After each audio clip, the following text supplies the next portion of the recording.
Hello students, in some of our previous videos we have discussed many topics from the novel Azadi. Now we will discuss some bitter realities of the past of India in the novel Azadi. Realities of India's independence and partition we will see here. Chaman Nahal's this novel Azadi is a simple and candid novel about the realities of India's independence and her partition.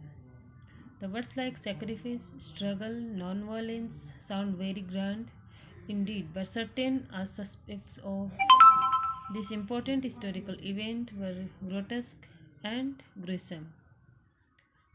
The novel strips off the layers of romance, valor, and chivalry, and lays bare certain historical realities which demand attention.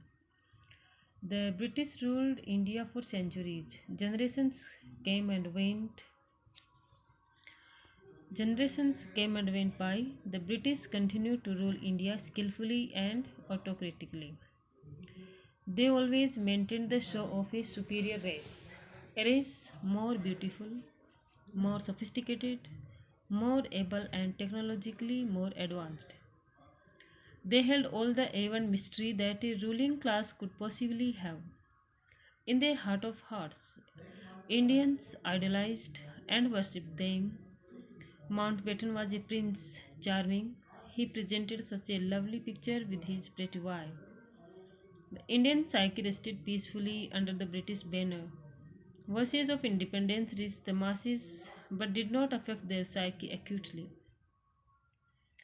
The general mentality was that although the fight was on, but who would win over the unsurpassable British? Even by 1947, independence seemed a distant, remote reality. People like the character in the novel, Lala Kasiram, had deeply and unconsciously developed slave mentality. They were not even aware of it. Their hearts bubbled with pride at the thought of being a part of an empire which was just supreme, unbeatable. They had even defeated Hitler. They were an absolutely invincible race. For the younger generation, also, it was a matter of immense pride to talk to an Englishman, to be friends with him, to have tea with him. All this mental calm and assurance was shattered by partition.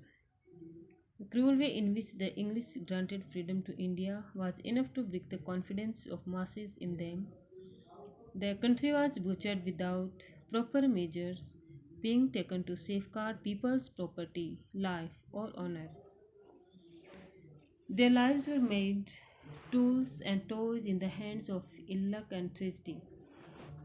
What the people had known were noble feelings and high ideas, independence, equality, and national pride.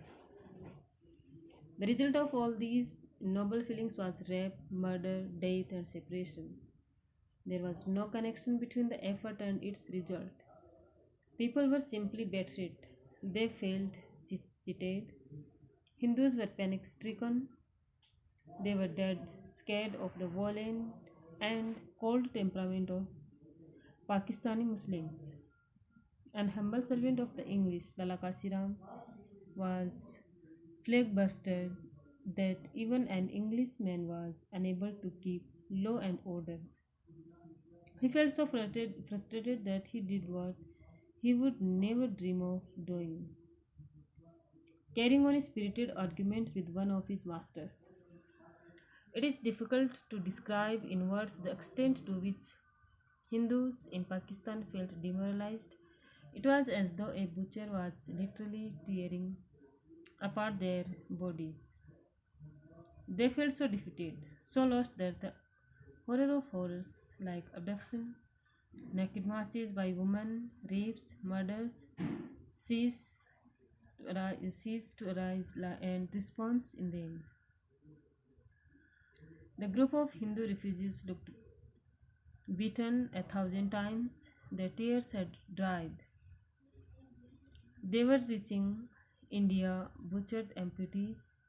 The hearts of some unfamiliar Muslims melted at the sight of group after group of disabled, wounded, or weeping unlamenting man and woman, turned bent, dressed onto whatever lay ahead of them. The children were not crying, but they looked dazed. The most pathetic sight was of the very old weeping hysterically. To some, it was proof that Indians did not deserve freedom. Indians had failed to manage things on their own. Given a chance, Indians created as big a mess as could be dreamed of. Lala Kasiram developed a firm belief we had no right to ask for freedom. There was no retaliation from Hindus. When Muslims tempest their colonies and localities, a dream was broken. The confidence in Indianhood was lost. Some of the leaders were working in pursuit of personal interest and selfish aim. Chaman Nahal hints at it. Many historical students have also described the episodes in this light. Maulana Abdul Kalam's India Wins Freedom created a furor and much controversy. But it is high time we realized that a united India could not have satisfied the ego of two leaders who both could not compromise with their individuals wish to become the prime minister of the country. The question was as why the surrender should why the surrender should come from the side of Hindu only. No side was ready for compromise and the British were only too happy to strike the knife at the map. Two countries were made so that both the leaders of both the parties could be made as prime ministers. The leaders, in fact, rushed to independence at a fast pace, which was totally unjustified. The Indians had actually won their battle on paper with the Commission. Cripps Commission reports some patience, tactics, and sacrifice on the part of our so called great leaders would have saved so many human lives and would have prevented loss of property, honor, and confidence. The creation of Pakistan solved no problem. There were Hindus everywhere in Pakistan, and so were Muslims in India. The 65 years of past British rule has proved that partition could not and has not solved communal problems. Innocent lives were unnecessarily victimized and sacrificed. Young girls and boys like Noor, Arun, Madhu, and Chandu were killed or separated from each other for no reason at all. Partition was not a historical necessity. Then, vividly painting all the realities, Chamanahal poignantly touches the subject of women victims. Women were the worst victims. They were the hardest hit. The description of Sunanda, her grandeur, her untouched sophistication, and then the description of the way in which she is dragged and ill-treated by Captain Ramat Ullah Khan is heart-rending. Vulnerable and open to the savage instinct of brutes, these women had no protection.